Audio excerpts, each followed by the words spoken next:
empezando por nuestro compañero Gustavo Martín, que es el magistrado del Juzgado de lo Mercantil número 1 de Alicante, que nos va a introducir directamente en las alertas tempranas que prevé nuestra legislación de insolvencia, que están pendientes de implementarse algunas, pero otras ya podemos empezar a aplicar, y en mejor foro que este, desde luego, de auditoría no podemos estar para ello. Hay alertas que nos van a decir que la empresa ya está en una situación de riesgo, de probabilidad de insolvencia, o ya en una insolvencia actual e inminente, que nos van a empujar a adoptar las medidas preventivas o de reestructuración necesarias. Para ello, Gustavo nos va a hablar de estas alertas, cómo está prevista o qué alertas preveía la directiva, cuáles hemos implementado nosotros en nuestro ordenamiento y cuáles deben aplicarse y cómo en la práctica. Alertas tempranas. Además, deberemos saber cuáles son los deberes del administrador social, del empresario, que en caso de recibir estas alertas, bien porque él mismo ya lo va notando, que el flujo de caja va disminuyendo, bien porque sus asesores ya le están diciendo que las ratios, después de analizar los estados contables, las cuentas anuales, ya empiezan a enseñarnos determinadas luces rojas que hay que apagar. Bueno, pues cuáles son los deberes de los administradores y cuál es la responsabilidad que le puede acarrear en caso de que desoigan estas alertas para seguir continuando con las empresas, con su empresa, seguir asumiendo deudas, y cuál es esta responsabilidad. Para evitar esta responsabilidad, cuando el empresario ya decida acudir a los mecanismos preconcursales, tenemos una herramienta básica que es la comunicación previa del inicio de negociaciones, que se va a encargar de desarrollar Carlos Nieto, ya lo conocemos, magistrado del Juzgado Mercantil de Madrid, ahora antes del número 1, ahora del número 16, creo que es, el 16, y que es una auténtica eminencia en temas mercantiles. Gustavo también lo es, especialista de la última promoción, de la penúltima, pero Carlos, con todo respeto, supongo que estaremos de acuerdo, es una auténtica eminencia, es un maestro para todos nosotros y, por tanto, tenemos el placer de tenerlo aquí presente y disfrutar de sus valoraciones, de sus conocimientos, nos van a ayudar muchísimo. Alertas, deberes, comunicación previa. Y, por supuesto, como hemos dicho antes, ustedes tienen la palabra, de tal forma que en cualquier momento interrumpimos, ellos van, hombre, interrumpir ahora en frío, a palo seco, pensando en Aranjuez y tal, es complicado, pero ellos van a introducir, nos van a colocar nuestro cerebro y seguro que empiezan a surgir dudas. Bueno, en cuanto surja alguna duda, pues ya saben que para eso está, ¿de acuerdo? Bueno, Gustavo, tienes la palabra.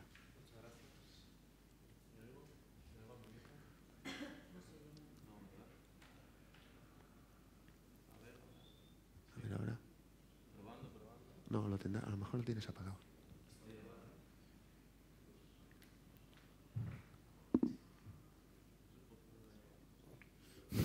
Ya está. Gracias. Siempre quise ser probador de micros. Mi profesión frustrada, junto a la de bombero, porque siempre quise hacer calendarios. La verdad es que... Este es nuevo, este chiste es nuevo. Es de nuevo. Bueno, muchas gracias por invitarme, muchas gracias por invitarme a estar aquí con todos vosotros. La verdad es que después de un año casi ya, ¿no? Hablando en congresos sobre el texto refundido, sobre la nueva reforma, sobre lo que venía, sobre las críticas, yo creo que es el primer día, gracias a Marcos también por la invitación, perdón, siempre me olvido de los agradecimientos, gracias Marcos por la invitación, es un placer venir y estar aquí con vosotros y evidentemente con Carlos. Ratifico absolutamente lo que has dicho antes, de hecho estoy tranquilo porque el que sabe de esta mesa es Carlos y es siempre un placer compartir con él el estar en estos congresos después de tanto camino recorrido, tener la oportunidad de poderse sentar con con alguien como él y como Marcos, evidentemente. Dicho esto, en este año generalmente ha triunfado el pesimismo dentro de cuando hablamos de la reforma concursal. Y es el primer congreso, menos mal que me he tomado café esta mañana, porque claro, o sea, escuchando a Marcos al principio, yo ya me he visto liquidando en el metaverso, la verdad. Y luego me he acordado de que en el procedimiento de microempresas están reguladas por primera vez las vistas virtuales, o sea que de aquí a liquidar en el metaverso quedan muy poco. O sea, esta es la reforma Mark Zuckerberg. Luego la alcaldesa de Aranjuez, llamando aquí a la lucha contra los franceses en 1808, pues ya me he visto liquidando y declarando la independencia de España y proclamando una nueva constitución. Entonces, claro, pues eso estaba diciendo, menos mal que me he tomado café, llegó a venir sin café y esto es tremendo. Luego, como juez de marca de la Unión Europea, antes has dicho lo de que el marketing del título, y efectivamente es un gran título, porque la reforma, es que la reforma era necesaria. Era obligada, pero era necesaria. Y yo creo que hay un punto fundamental de la reforma, esencial, que es entender que ahora el éxito y el triunfo del sistema va a depender de vosotros. O sea, se os dan herramientas para que esto pueda funcionar de verdad, que al final es lo que queremos, ¿no? Porque cuando hablamos de derecho concursal, hablamos de derecho de insolvencia realmente, y cuando hablamos de derecho de insolvencia, hablamos de derecho de mercado, y cuando hablamos de derecho de mercado, hablamos de derecho de competencia, y cuando hablamos de derecho de competencia, hablamos de economía libre, y cuando hablamos de todo eso, decimos que el derecho de insolvencia, bueno, ahí me acuerdo otra vez de la guerra contra los franceses y del viva la libertad, y me vuelvo a ver luchando contra los franceses y declarando la independencia. Pero cuando hablamos de todo eso, hablamos de la necesidad de un verdadero derecho que funcione, porque el sistema no funcionaba. 90% de las empresas que entraban en concurso iban a liquidación directamente, y esto no era con una ley que proclamaba evidentemente que realmente lo que se buscaba era la viabilidad de la empresa. El sistema era un fracaso, por culpa o no, eran las herramientas que tenemos, pero efectivamente era necesario, ¿no? Realmente, desde el punto de vista de la línea que quería marcar hoy, a la hora de la verdad, como juez, el problema es que normalmente nosotros cuando hablamos sobre la base de las resoluciones que estamos dictando, de los casos que están planteando, es decir, de lo patológico, de aquello que se está planteando en los tribunales. El problema es que todavía no tenemos nada, con lo cual me parece interesante entender realmente la reforma, para poder entender realmente los 3 puntos con los que íbamos a empezar. No deja de ser una charla que iba a ser, que es introductoria a lo que es todo el Congreso. Y por ello, los pilares, evidentemente en esa Ley 16/2022 de título impronunciable, estaban claros ya desde la directiva, lo sabemos, llevamos desde el año 2019 hablando de ello: marcos de restitución preventiva, búsqueda de la exoneración y medidas para agilizar la eficiencia. Es interesante recordar que en estos momentos en la Unión Europea ya se está preparando la nueva directiva de insolvencia. Apenas un año se promulgó la Directiva 2019, ya han empezado los trabajos dentro del nuevo plan, dentro del mercado común, para elaborar nuevos textos. Se está hablando de armonizar en acciones rescisorias, capacitación de los jueces, presupuestos objetivos para la declaración de concurso, es decir, instrumentos mucho más ambiciosos todavía dentro de ese plano de armonización. Básicamente lo que nos está diciendo Europa es que entreguemos las armas y nos rindamos. Es decir, acabar con las peculiaridades nacionales y probablemente una única Europa, un único derecho de insolvencia en la Unión Europea. Dentro de este marco es donde tiene pleno sentido la reforma. Al final por cierto, esto me enteré me lo han dicho ya hace 15 días, que ya a finales de probablemente antes de final de 2022, tendremos una recomendación y una nueva propuesta directiva por parte de la Comisión Europea. Para el funcionamiento de todo este sistema, de este nuevo sistema, la esencia, y esto al final me ha encantado la hipermotivación del principio, porque la esencia al final del funcionamiento de todo el sistema es el cambio cultural. Tenemos que cambiar la cultura de insolvencia que ha existido en España en toda la historia de España. Y de ahí yo creo que viene lo bonito, lo interesante del momento en el que vivimos.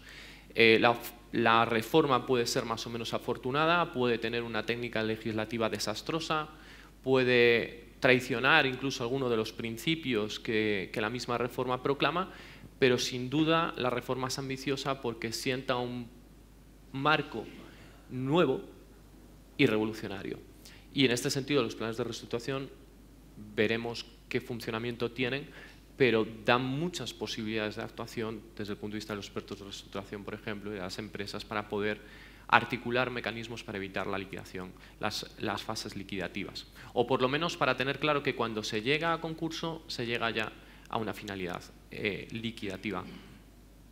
Dentro de este cambio de cultura es necesario superar un estigma, un importante estigma, todos lo sabemos, que tiene el derecho concursal para los propios empresarios, que no confían en el concurso de acreedores. Y es normal, es normal. Yo llevo un año en los Juzgados del Mercantil y me he hartado a escuchar historias de empresarios que han visto cómo se han arruinado, no ya arruinados, sino cómo se han visto entrampados dentro del proceso concursal y cómo no han visto el concurso como una verdadera solución a un problema real de insolvencia que tenían. Para ese cambio normativo es donde entra en juego ya el cambio de chip, y en ese cambio de chip está el nuevo presupuesto normativo de la probabilidad de insolvencia. Probabilidad de insolvencia, por cierto, que no tenemos muy claro, porque luego te vas a microempresa, y en microempresa se habla de la mera probabilidad de insolvencia, y no falta quien ya haya señalado si es un cuarto estado de insolvencia. Evidentemente no, estamos siempre de la probabilidad de insolvencia, pero hay que tener cuidado con las adjetivaciones, ¿no? El legislador a veces, desde el punto de vista de técnica legislativa, no tiene cuidado con las... Y se olvida de que un adjetivo en derecho ha derogado bibliotecas enteras, ¿verdad? Un adjetivo a la jurisprudencia le permite ser muy creativa en muchas ocasiones. La técnica legislativa en general es algo que brilla en algunos casos por su ausencia en varios momentos del texto, y es importante también. Desde el punto de vista de la probabilidad de insolvencia, concepto normativo, pero concepto normativo, evidentemente no poder cumplir en el plazo de 2 años si no te has reestructurado con tus obligaciones, pero desde el punto de vista del cambio de cultura, es importante que la probabilidad de insolvencia desde el punto de vista de la detención por parte del empresario no tenga consecuencias o no tenga reales consecuencias para el administrador como tal del societario. Al final se trata de facilitar la viabilidad de la empresa.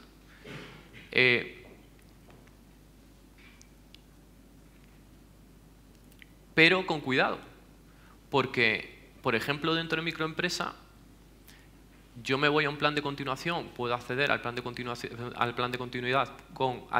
a través de la probabilidad de insolvencia, pero si no presento el plan o se frustra, me voy inmediatamente a liquidación. Entonces, cuidado con la argumentación y con la actuación que vamos a tener en el mercado.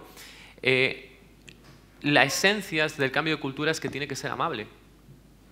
No puede ser brusco, y ahí es donde tienen importancia los mecanismos de alerta temprana, que es evidentemente una de las claves del sistema. Lo era ya en la directiva, en el artículo 3 de la directiva, daba muchas posibilidades a los Estados miembros. Es curioso ver cuál ha sido el desarrollo posterior y final que ha utilizado el legislador. Principalmente, bueno, por una parte ha mantenido la web del Ministerio de autodiagnóstico, por otra parte se prevé esa información societaria a través de las cuentas por parte del registrador. Por otra parte, el desarrollo de, Por otra parte, el desarrollo de mecanismos de asesoramiento a empresas, ¿no? por parte de la administración pública. El problema principal, se han excluido finalmente la existencia de pasivos críticos, es decir, deudas que lo prevía la directiva. En el caso de que usted tenga una deuda de determinada naturaleza o de determinadas características, sospeche que usted que puede estar en probabilidad de insolvencia. Finalmente ha quedado excluido cualquier solución en este sentido, lo cual no deja de ser interesante porque significa la exclusión de Hacienda y de la Tesorería General de la Seguridad Social. Tampoco teníamos muy claro realmente cuál iba a ser el alcance de los mecanismos que podía desarrollar Hacienda y Tesorería General de la Seguridad Social, porque al final el problema del crédito público, y este es uno de los problemas graves de la reforma, es esa hiperprotección que para mí sigue habiendo del crédito público dentro del procedimiento de insolvencia. Dentro de los planes de reestructuración lo vemos con 616, 616 bis, dentro de la exoneración del pasivo lo vemos finalmente con la no exoneración, salvo esos límites de 5.000 y los posteriores 5.000 euros, pero que en definitiva siguen manteniendo esa visión para mí errónea, cortoplacista, de la administración pública en cuanto a la hiperprotección de su crédito. Si el sistema realmente quiere funcionar, el crédito público tal y como está configurado debería de morir, debería de ser un crédito ordinario más. Porque solo de esa manera el crédito público, el acreedor público tiene un incentivo de mercado real para acudir y ver qué está pasando de verdad. Si no, y ahí es donde venían los mecanismos de alerta temprana. Claro, el problema es qué incentivos tiene Hacienda, qué incentivos tiene la Tesorería General de Seguridad Social para desarrollar mecanismos de alerta temprana realmente eficientes de mercado si no se juega nada o si lo que se juega es relativamente poco.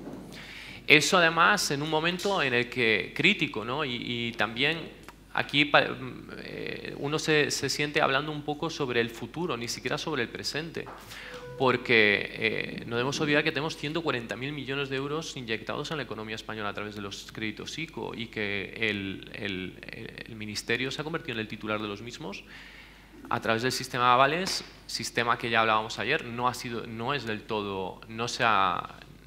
ha llevado del todo éticamente, no quiero decir ya legalmente, pero bueno, se comenta por ahí cómo ha habido créditos que eran créditos de entidades bancarias que se han cambiado en créditos ICO y al final lo que convierte es al acreedor público en un acreedor importante dentro de los procedimientos de insolvencia y que además con una incapacidad general de gestión de los créditos, porque hablar de crédito público y hablar de administración pública significa hablar de burocracia, significa hablar de sesgos profesionales, significa hablar de inexistencia de una visión empresarial.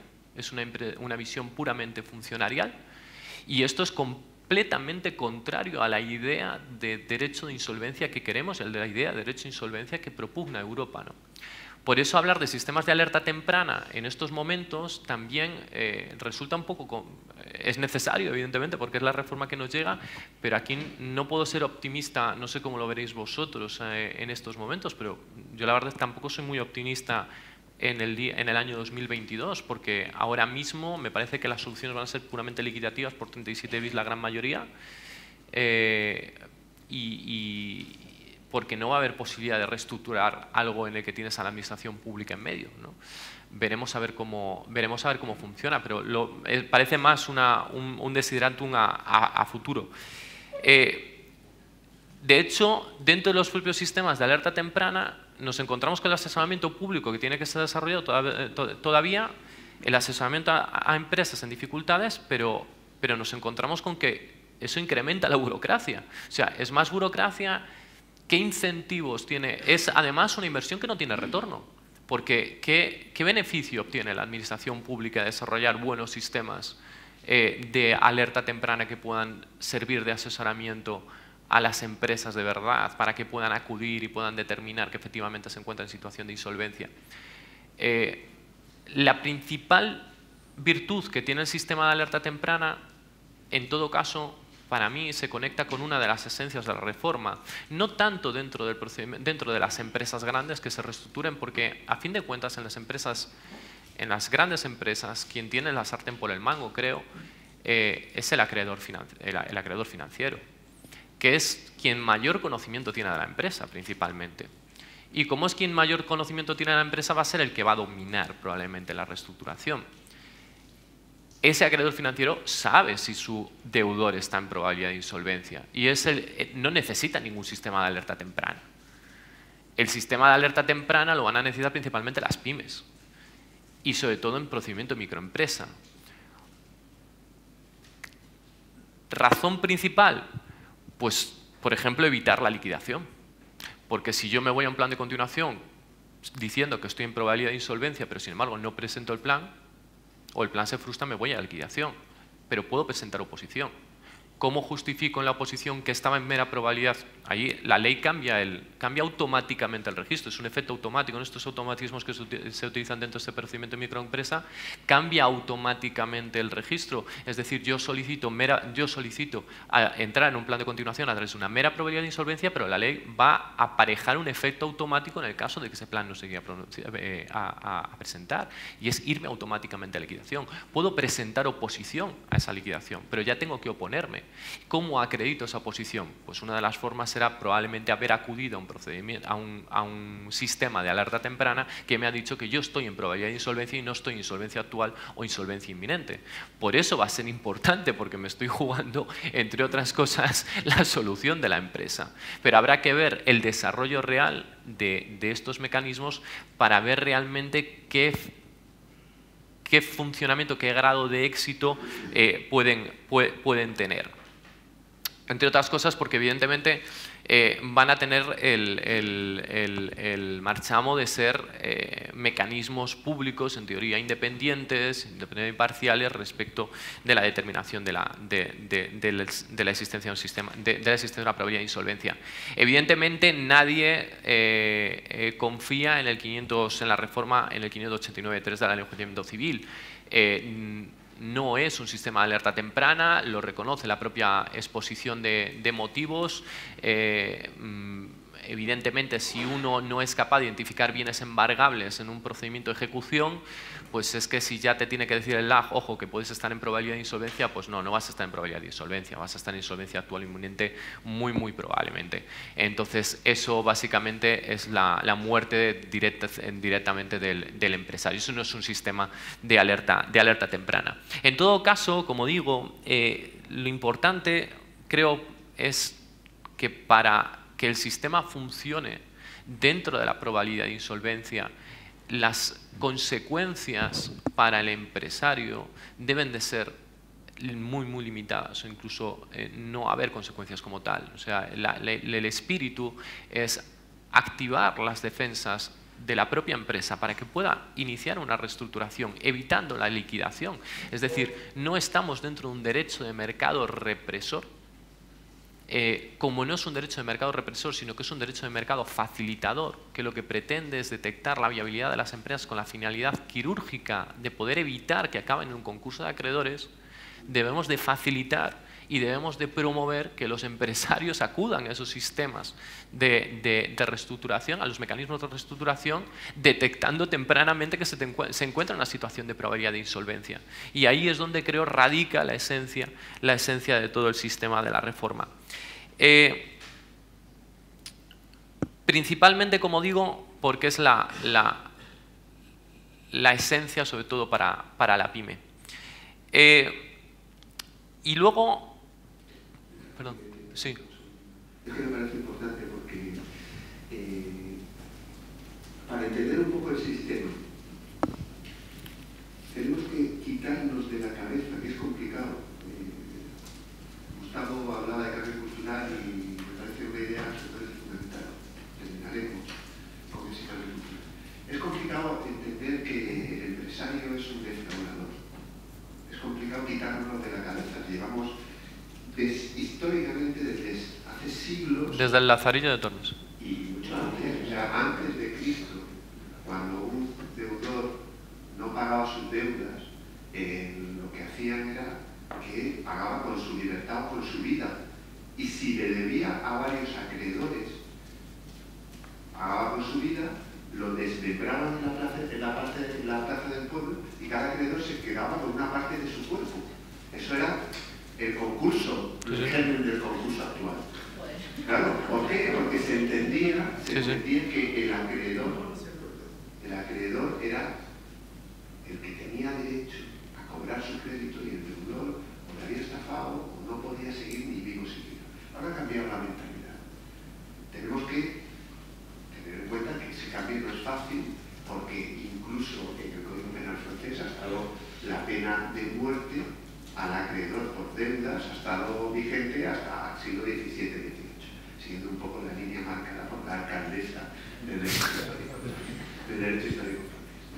En definitiva es complicado, pero ahora el cambio cultural lleva a que entendamos que lo más importante no va a ser el acreedor, que eso es complicado, que ahora lo importante es la viabilidad empresarial, que al empresario hay que protegerle, no hay que castigarle, que el fracaso es consustancial al emprendimiento y que no hay por qué castigar a este empresario que ha iniciado una empresa y nota que la empresa está pasando por una situación de crisis.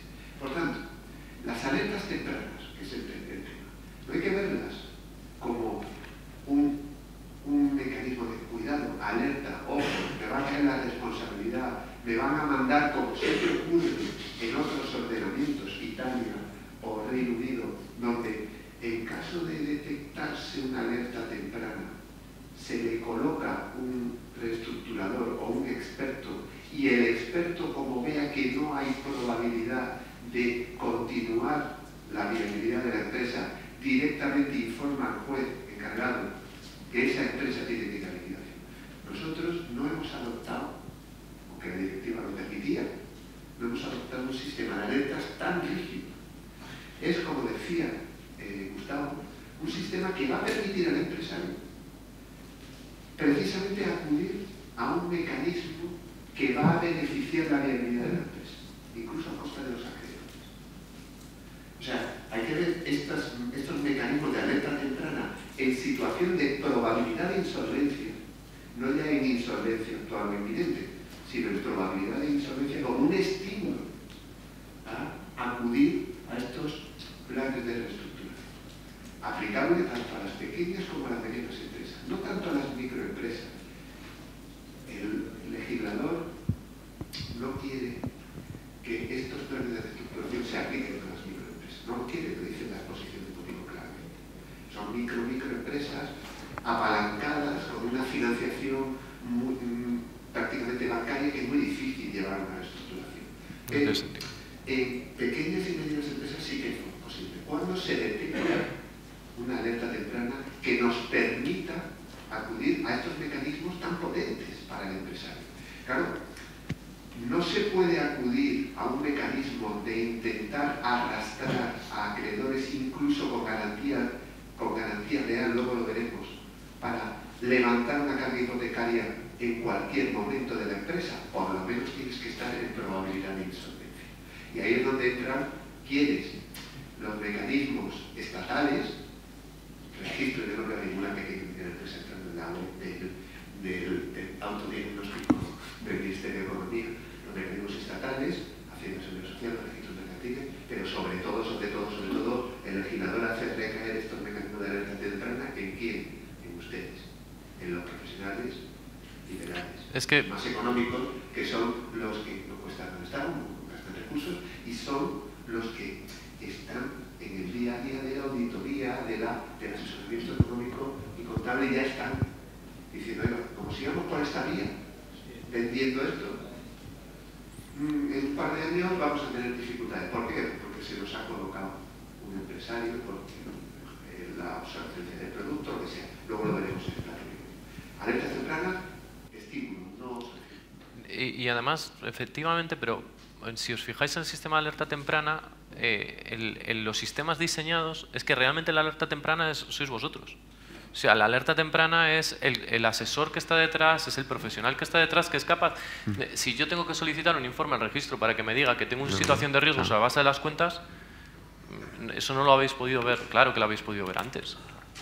Por eso yo decía que el sistema de alerta va a tener sobre todo importancia desde el punto de vista de certificación pública, a los efectos de poder evitar determinadas consecuencias automáticas que vemos luego en determinados procedimientos de procedimiento microempresa. O sea, principalmente porque luego de la gran empresa, el acreedor financiero sabe que está en situación de probabilidad de insolvencia. Ahí va a tener los planes de reestructuración que le dan mucho juego. Ahora, ojo, de mantenimiento no del empresario, de la empresa.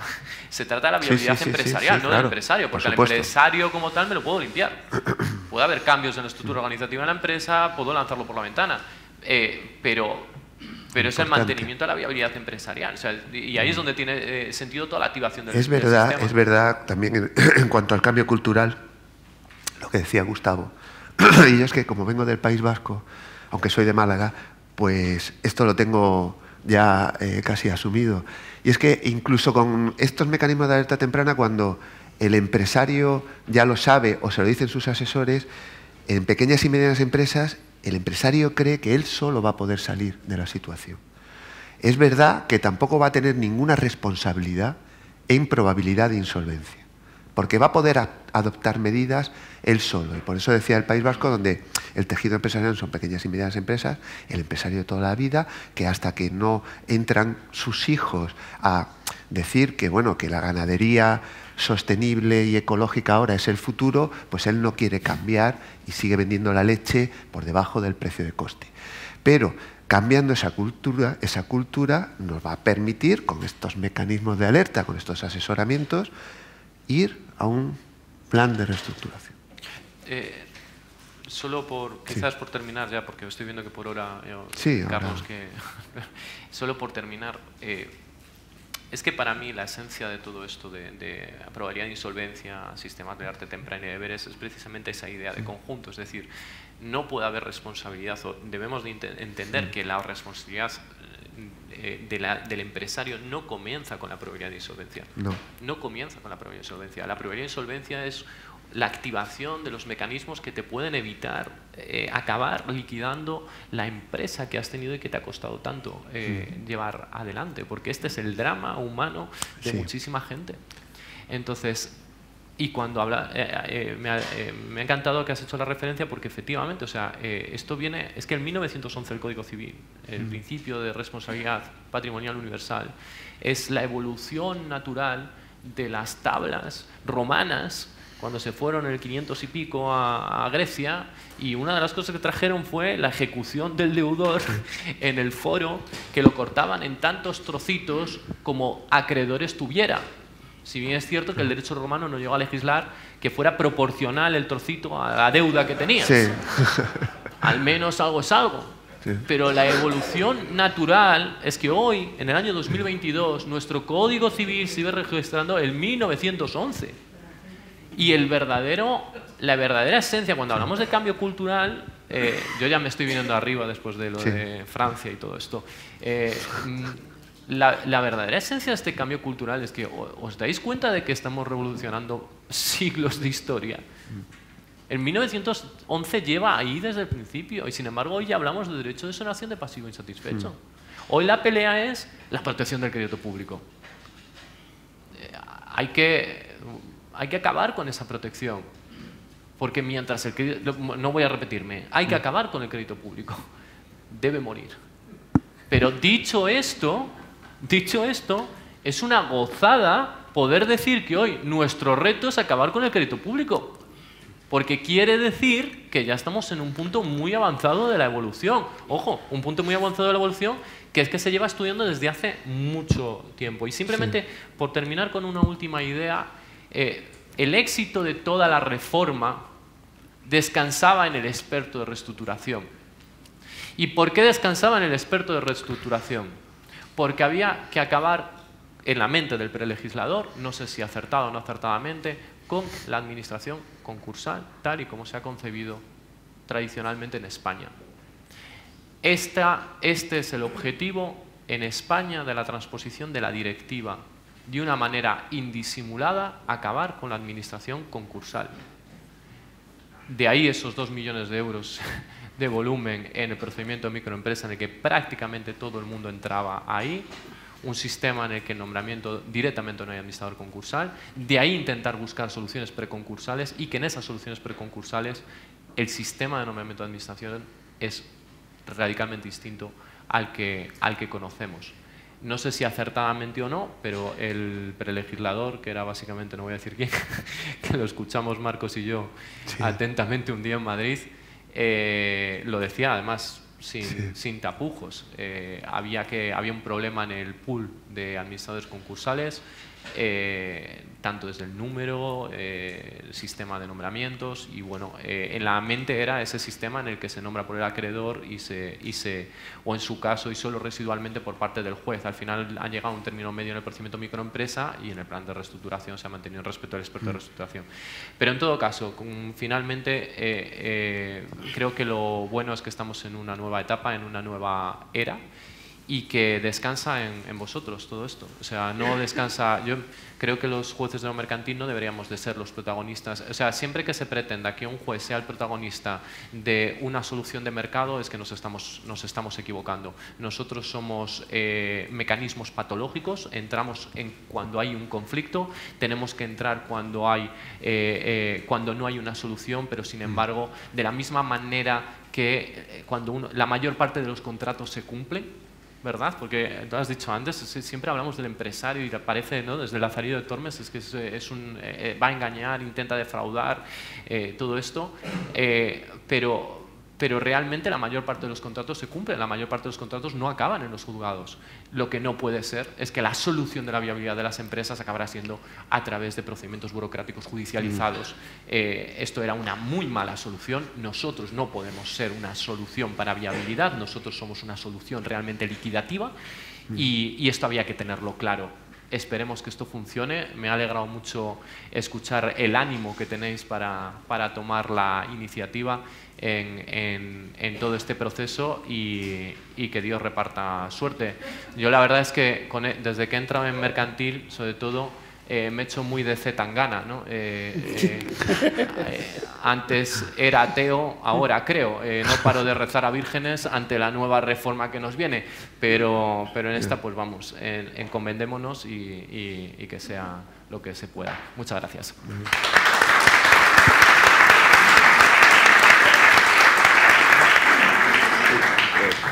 Bueno, si tenéis alguna cuestión en relación a las alertas o dejamos que... Sí, claro, por supuesto. Fantástica la exposición, de verdad, muchas gracias. Yo discrepo un poco en el tema del estigma y de los dos sistemas de alerta temprana que anunciaba. Yo creo que el italiano podría ser más efectivo si va acompañado también con las medidas de apoyo, digamos, del crédito público que habían previsto, de las medidas de apoyo del experto reestructurador. Creo que, digamos, los profesionales podríamos, digamos, claro, si te vas a las alertas tempranas, básicamente en que pensando en el incentivo del empresario en España a que vaya a buscar esa solución, yo creo que no va a ser exitoso y va a pasar que somos un país que vamos muy atrás. Se puede hacer mucha pedagogía, decir que tenemos que impulsar, estoy de acuerdo, que las soluciones tienen que venir del mercado para la viabilidad y tienen que venir de la mano, digamos, de los profesionales. Pero la ayuda, digamos, de sancionar aquella empresa, digamos, desde el punto de vista italiano, de que no advierta, con la colaboración de la administración pública, con aplazamientos en fáciles, tipos de interés fáciles o baratos, todo esto, yo creo que hubiese sido mucho más, y soy un poco en ese sentido discrepante en su posición. Y respecto al crédito, las clases de crédito y la posibilidad, digamos, del ICO, que será el tema básico en las clases de crédito, que creo que será la punta de lanza, veremos qué posición tienen, en ese caso, importante o relevante, o los magistrados en si aceptan o no que el crédito, diríamos, que está avalado por el ICO pueda ser una clase diferente, porque ya sabemos la poca actividad, diríamos, que tiene la administración pública en favorecer los créditos, las situaciones de viabilidad. Pero otra vez les felicito. En todo caso, sí, muchas gracias. Puedo estar de acuerdo totalmente con el planteamiento. Y simplemente una idea, y es que al final, si vemos la posición de la administración pública en todo este proceso, en la evolución, es que al final ha sido, en cierto sentido, limpiarse un poco del procedimiento. Por eso yo hablaba del sistema de alerta temprana, del asesoramiento desde el punto de vista de organismos públicos, está previsto en el artículo 3, pero ¿cuáles son los incentivos que tiene la Administración Pública para invertir en buenos sistemas de asesoramiento y en que eso realmente funcione? Lo digo porque al final lo que se ve es como a mí no me molestéis demasiado. Y esta posición pasiva del crédito público condiciona, por así decirlo, la arquitectura del sistema. El sistema que planteas funciona en la medida en que el Estado se implique realmente en el desarrollo de un buen sistema de insolvencia. Y yo ahí, el problema, por eso digo, estoy de acuerdo, el problema es que luchamos contra una arquitectura... Es que yo creo que no sería tanto el Estado el que se debe implicar, sino quizá las cámaras de comercio. Quizá sería cambiar digamos, el interlocutor. O a través de las cámaras, efectivamente. Que se le dé un papel realmente más relevante. Sí, pero lamentablemente el sistema está diseñado como está. Sí. Bueno, ya. Te puede gustar más el italiano, que efectivamente a través de las cámaras de comercio, cuando se detecta una probabilidad de insolvencia, directamente te mandan allí a una persona. Te mandan allí a la persona, a la empresa, el hombre de negro, y examina, audita la actividad empresarial, facilita el plan de reestructuración y, si no, directamente presenta un informe y te mandan a liquidación. Como también en el Reino Unido, cuando se solicita este experto. Nosotros no se ha querido. Únicamente hay algo, ahora lo dirá Carlos, seguramente cuando pedimos la prórroga de la comunicación, si hemos nombrado un experto, el experto puede venir y decir, oiga, mire, no a la prórroga de la comunicación, a los efectos del escudo protector, porque esto no va a ningún lado. Y los acreedores también pueden hacerlo. Pero es algo. Es verdad que se podía haber sido más impetuoso, más imperativo en empujar a la empresa a los mecanismos de reestructuración, pero nos hemos quedado donde nos hemos quedado. Pero se pueden utilizar fácil, con garantías, no tanto si lo vemos, vuelvo a insistir, como un castigo, sino como un estímulo para acudir tempranamente a ello y que sea una cosa normal. Es que en ese sentido tiene sentido también el sistema que se ha adoptado. O sea, más allá de que el Estado intente eludir el tener que asumir responsabilidades que van a implicar un coste excesivo, en el cambio cultural igual no es del todo descabellado la idea de no hay sanción, o sea, no te cogemos y te lanzamos. Oye, vente tranquilamente, que no te va a pasar nada. Es como un poco el que va al médico y va acojonado porque entra por la puerta y no sabe cómo va a salir. Y aquí sabemos que por lo menos entramos y de momento, a menos que estemos en solvencia actual inminente, porque ahí sí que se activan las obligaciones de los administradores societarios, evidentemente, pero en la situación de probabilidad, dulcificar el derecho de insolvencia para cambiar el chip. No digo que el día de mañana ya haya consecuencias automáticas, pero no ser tan radical. Vamos a intentar seguir avanzando.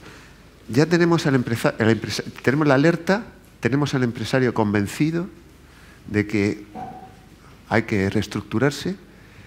Le hemos informado, no te preocupes, que no te va a pasar nada, deberes de los administradores. Dice, bueno, ¿y entonces qué hago? Porque ya debo a acreedores, ya me están diciendo que si no les pago me van a ejecutar, etcétera, etcétera. Y le dice el asesor, no te preocupes, que vamos a presentar una comunicación previa del inicio de negociaciones en el juzgado y eso nos va a permitir negociar. Vamos a ver qué nos dice Carlos sobre esta primera herramienta que se pone a disposición de este empresario. Bueno, pues buenos días a todos. En primer lugar, muchas gracias a la ciudad de Aranjuez y a su alcaldesa, que creo que ya no nos acompaña, por la cariñosa recepción que nos ha hecho, el caluroso recibimiento. También muchas gracias al RAG por la amable invitación que me hace un año más para participar en esta jornada o en este congreso anual. Y también, pues, personalizando agradecimientos a Noemí y muy especialmente a Marcos, pues por haber concretado un poco mi participación, que tengo que decir que era un poco difícil porque hay muchos compromisos en estos días y han tenido mucha flexibilidad y paciencia conmigo para que hoy pueda estar aquí. Y dicho esto, con Marcos pues nos une desde hace muchos años una relación de estrecha amistad, de aprecio, de colaboración, de ayuda mutua, y desde esa perspectiva, ¿verdad?, pues le voy a perdonar que al inicio, luego lo ha querido arreglar diciendo que Carlos es una eminencia, no sé qué, que es una exageración, que tampoco es verdad, pero al principio pues me ha presentado un poco como un ponente malhumorado y gruñón, que no está conforme con la ley, que no está conforme con el formato de estas jornadas, que no le gusta la tapicería de los sofás donde se tiene que sentar, etcétera, etcétera, ¿verdad? Y claro, pues me pone ahí en una situación que tengo que decir algo un poco para congraciarme con ustedes, ¿no? Porque, digamos, forma parte de los primeros párrafos de cualquier manual de oratoria, que lo primero el orador se tiene que congraciar con los asistentes para que los asistentes un poco generen empatía con él y un poco reciban mejor su discurso. Y entonces, es decir, pues he pensado en decir algo que les va a gustar. Les voy a decir algo que les va a encantar, lo que les voy a decir seguidamente.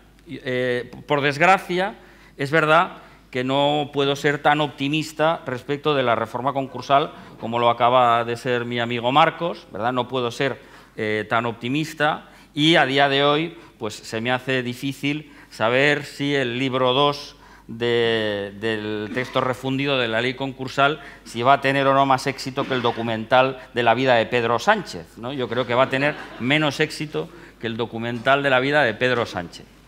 Pero si realmente llegara a materializarse ese cambio de paradigma del que nos hablaba Marcos, pues creo que precisamente el colectivo que aquí está más representado está llamado a jugar un papel fundamental. Concretamente, el colectivo de los auditores y censores jurados es un colectivo que tiene un gran protagonismo en la reforma. Y voy a decir seguidamente por qué. En los procedimientos del libro segundo, pues saben ustedes que digamos, el papel central lo va a jugar el experto en materia de reestructuración.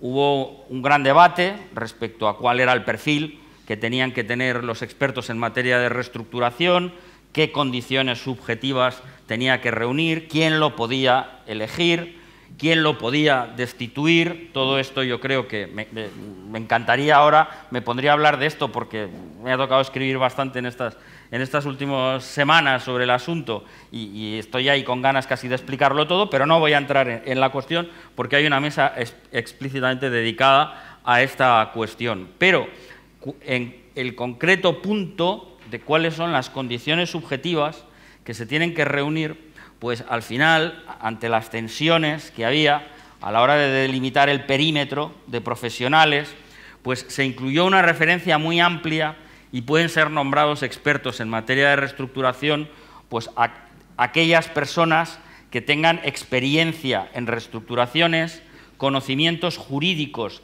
económicos y empresariales y o reúnan las condiciones para ser nombrado administrador concursal, ¿vale? Y yo creo que de todos esos profesionales que parecen ahí aludidos, yo creo que el de los auditores y el de los censores jurados pues son de los que tienen más probabilidades de reunir esos requisitos subjetivos. Y voy a decir por qué. Porque en la directiva había muchas cuestiones que quedaban imprecisas.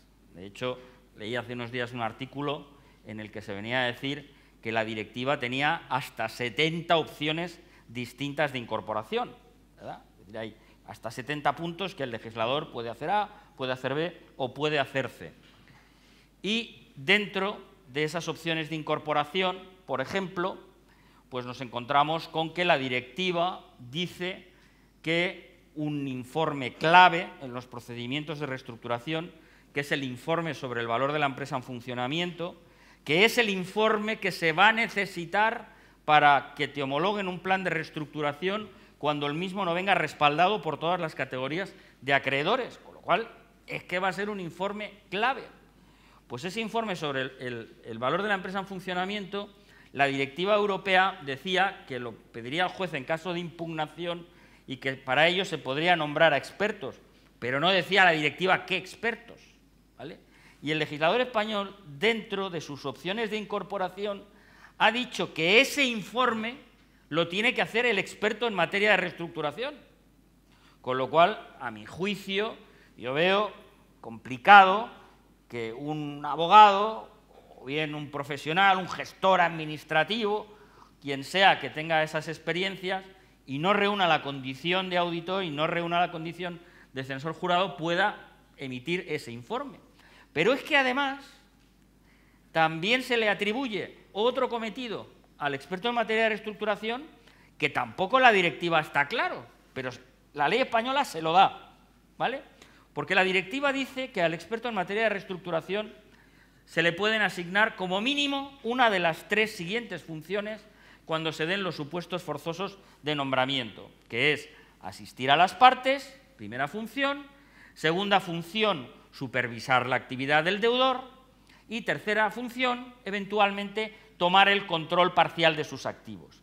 Esto es lo que decía la directiva, que la regulación del experto podía atribuir en derecho nacional a ese profesional.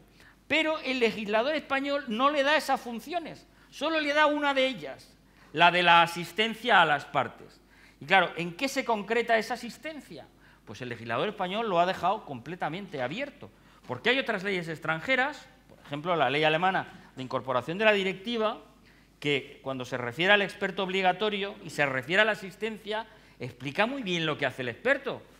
Lo explica diciendo que es el señor que va a convocar la reunión de los acreedores, que va a verificar los créditos y va a establecer los porcentajes de voto que tiene cada acreedor, que va a levantar acta de la reunión. Esto la ley alemana lo dice, que lo hace el experto. Aquí no dice nada, pero sí dice en el artículo 634 que el experto en materia de reestructuración es uno de los 2 profesionales que tiene que hacer la certificación sobre el pasivo que respalda el acuerdo.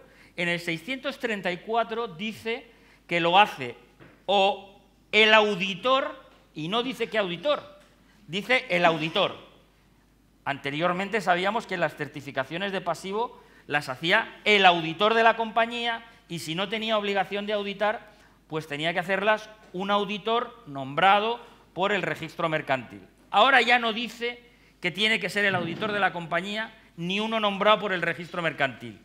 Tiene que ser el auditor. O sea, uno que sea auditor ya puede hacer la certificación de pasivo. Lo cual, si ustedes son auditores, fantástico, yo sirvo para ese cometido. Vale. Y luego, más adelante, en el 643, cuando se dice que se presentará para la homologación la certificación de pasivo, ahí se olvida del experto y dice se presentará la certificación de pasivo del auditor y no dice el experto. Luego parece interpretarse que si el plan ha de ser homologado, pues la certificación la tiene que haber hecho un auditor, con lo cual si antes la hizo el experto y luego tiene que ser de auditor, pues evidentemente esto nos lleva a la conclusión de que el experto prácticamente fijo tiene que ser auditor, ¿vale? O por lo menos reunir esa condición profesional al margen de que pueda tener otras o pueda tener otras titulaciones. Con lo cual yo creo que ustedes, los que sean auditores, pues hombre, están llamados a tener un papel fundamental en la disciplina de los planes de reestructuración. Y dicho esto, que ya creo que ya me he congraciado, ahora muchos están deseando levantarse, abrazarme y tal. Bueno, bien, vale, calma, ¿no? Voy a ser un pelín pesimista respecto a este cambio de paradigma del que nos habla Marcos, ¿verdad? Que como le tengo aprecio y él también se refiere a mí, pero sobre todo tú, Marcos, porque Gustavo pues no ha explicado muy bien este tema de las alertas, pero Marcos, como nos tenemos aprecio y tal, pues también nos decimos las verdades, ahí nos las tiramos y tal. Y un poco en tono así, un poco tipo homilía, ¿eh, Marcos? Pues ha hecho un poco ahí una exposición in defensam, ¿no?, de la reforma, diciendo que lo que teníamos hasta ahora pues no funciona y esto que tenemos pues realmente es lo que va a funcionar y lo que va a permitir que no se llegue a la insolvencia porque pues vamos a poder con antelación prevenirla, vamos a poder detectarla y vamos a poder remediarla, ¿no? Yo esto, no sé, a mí me recuerda, Marcos, como además estamos con este tema tecnológico, seguramente muchos de ustedes habrán visto una película que se llama Minority Report, ¿no?, y que entonces pues hay una división de pre-crime, y entonces, es decir, esta detecta antes de que sucedan los crímenes, se adelanta e impide que se produzcan. Yo con esta exposición futurista, pues me parecía que estábamos en pre-crime, ¿no? También, es decir, que vamos a poder detectar la insolvencia y lo vamos a arreglar todo antes de que suceda. Pero claro, a mí, una vez que pues, le aceptamos, le compramos esta visión así futurista, a mí hay un par de cosas en la ley que me chirrían. La primera de ellas es que del libro segundo, que es el libro que teóricamente incorpora la directiva, quedan excluidas las microempresas, ¿vale? Quedan excluidas las microempresas, que el preámbulo de la ley dice que son el 94% de nuestro tejido productivo. No deja de ser curioso, ¿verdad?, que se promulga una directiva, la directiva quiere universalizar las soluciones convenidas, transadas a las crisis empresariales, y aquí en España lo incorporamos de tal manera que 9,4 de cada 10 empresas se queda fuera. Se queda fuera, porque es cierto, en el régimen del libro tercero de las microempresas hay un itinerario que se llama de planes de continuación. Y ahí el legislador nos la quiere dar con queso, porque nos quiere decir que los planes de continuación son planes de reestructuración. Pues no, señor. No satisfacen los mínimos impuestos por los estándares europeos. Los planes de continuación no son planes de reestructuración, no son planes de reestructuración. ¿Y por qué digo esto? Porque en los planes de reestructuración, por ejemplo, se puede pedir el desapoderamiento del deudor, que es incompatible con la directiva. La directiva lo prohíbe expresamente, el desapoderamiento total del deudor. Pues en los planes de continuación se puede desapoderar al deudor, se puede desapoderar al deudor, porque en los planes de continuación, ¿verdad?, los planes de continuación, la comunicación de negociaciones pues dura nada y no se admite prórroga, porque no hay que nombrar experto en la situación anterior a la apertura del procedimiento. Es todo facultativo, mientras que la directiva trae unos supuestos en que el nombramiento de experto es imperativo. Con lo cual yo creo que los planes de continuación, por más que el legislador nos los haya querido disfrazar de planes de reestructuración, porque ha puesto también que los acreedores están divididos en clases y que se aprobará el plan por unanimidad o por mayoría de las clases, y que si no hay unanimidad pues habrá que recurrir al informe sobre el valor de la empresa en funcionamiento. Todo esto suena mucho a plan de reestructuración, pero no lo es. El plan de continuación no es un plan de reestructuración, ¿vale? Y por si fuera poco, el plan de continuación en las microempresas hay que proponerlo forzosamente en los 15 primeros días de la apertura del procedimiento. Y si no se propone, directamente se va a liquidación, directamente, de oficio. Imagínense ustedes, con el ritmo sabrosón, que a veces llevamos en los juegos mercantiles, ¿no?, de la carga de trabajo que tenemos, tardamos unos meses en abrir el procedimiento, y una vez que se abre, como se le pase al deudor 15 días en presentar un plan de continuación, se va de cabeza a la liquidación. Con lo cual, 9,4 de cada 10 empresas, si va al procedimiento de micropymes, tiene todos los números de la Lotomatic de ir a liquidación. 9,4 de cada 10 empresas. ¿Y qué pasa con las demás? ¿Qué pasa con las del libro segundo? Las grandes empresas. ¿Qué pasa con las grandes empresas? Pues hemos tenido un primer ejemplo de cómo va a funcionar la ley o cómo la van a interpretar los operadores jurídicos en los primeros días de aplicación. Solamente ha habido que coger el Expansión, el 5 días, el Economista que tenemos aquí, el mejor el Economista, ¿verdad? Que quiera estar mejor informado que nadie, el Economista, en materia económica.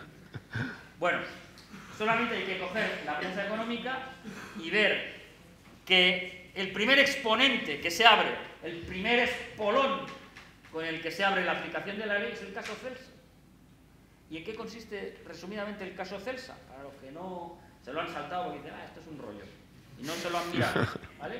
Bueno, saben ustedes que Celsa es una corporación industrial que con el marco jurídico anterior pues ya ha atravesado varias refinanciaciones, ha ido sobreviviendo, tiene más de 9.000 trabajadores, es una de las empresas más importantes del ámbito de la economía productiva industrial de nuestro país, presencia en numerosos países, y hasta ahora pues ha ido renegociando su deuda.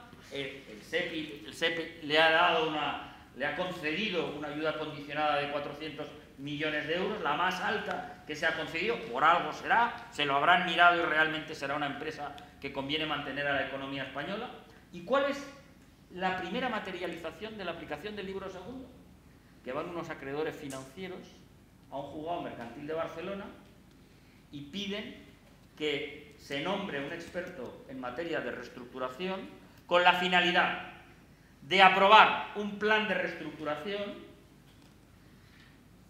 cuyas medidas sean la capitalización de sus créditos a través de una operación acordeón, con lo cual los anteriores accionistas se van a la calle, entran los bancos, se quedan la empresa, destituyen a los administradores y a partir de aquí continúa el juego. Esto era lo que quería la legislación, la directiva europea. O sea, Marco estaba diciendo, aquí de lo que se trata es de salvar, de reestructurar, etcétera, etcétera. Mira, a mí esto me suena a un pacto comisorio como la copa de un pino.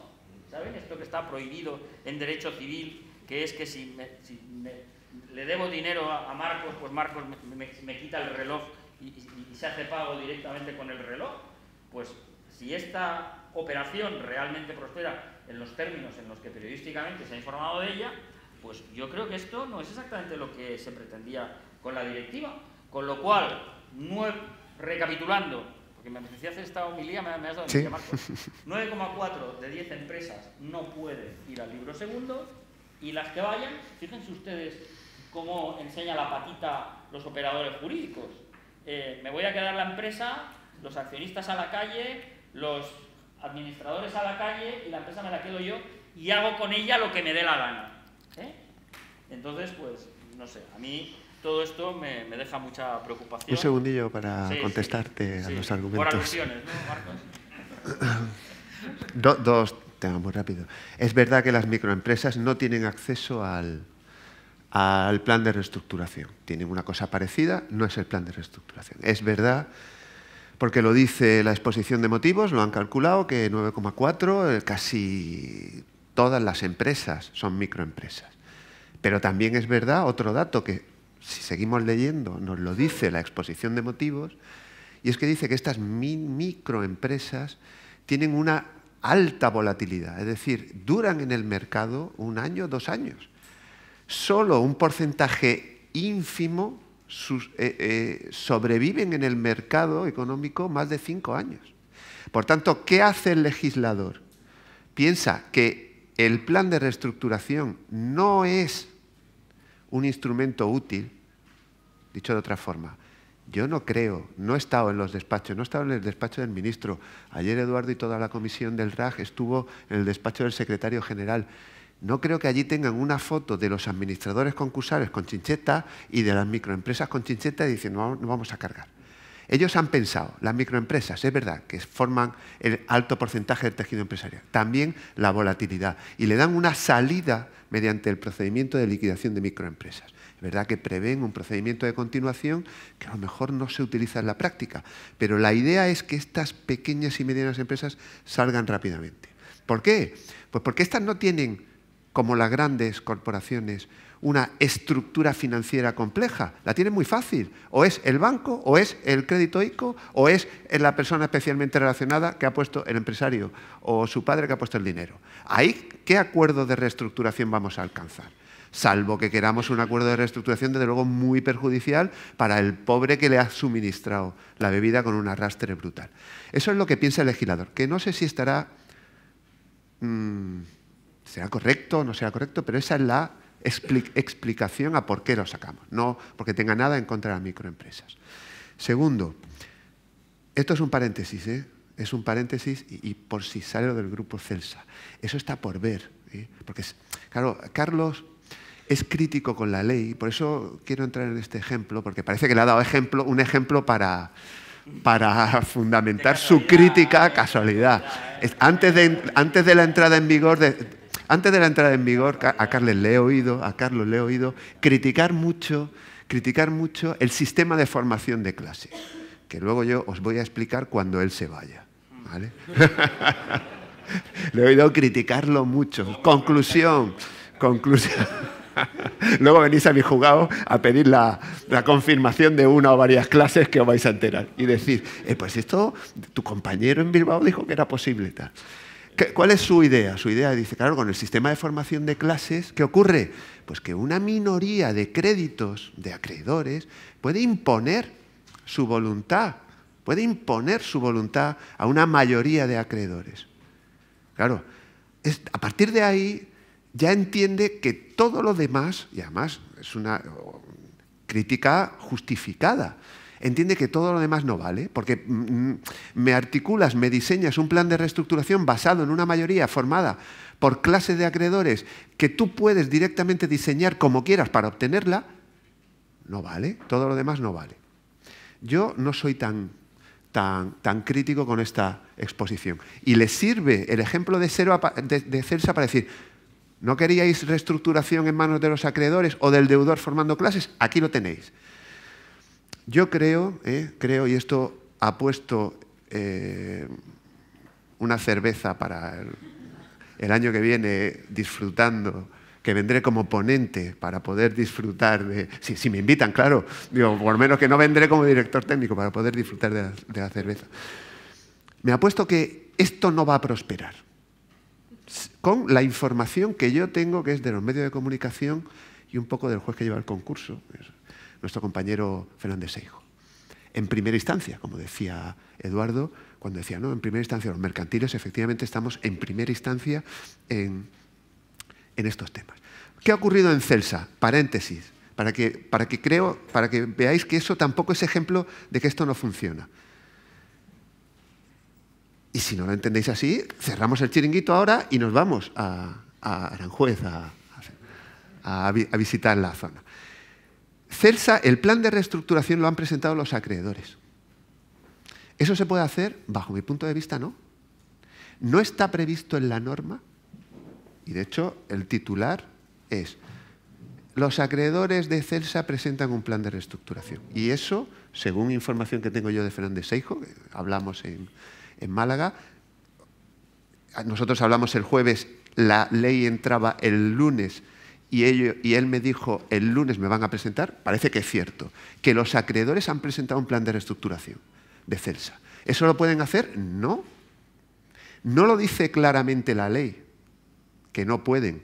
Pero como tenemos todavía la mentalidad de la ley concursal anterior, donde los acreedores pueden presentar una propuesta de convenio, pueden presentar la propuesta, pero el deudor tiene que admitirla o ir a liquidación. Pues creemos, con un artículo que habla de quién puede presentar a homologación el plan, que es otra cosa distinta, luego lo explicaré, cuando me toque. Ahora me toca rebatir a mi compañero Carlos, o por lo menos darle una idea. Los acreedores no pueden presentar un plan de reestructuración, no está previsto. Es únicamente el deudor. El deudor. Ayer leí, bueno, es que los socios no.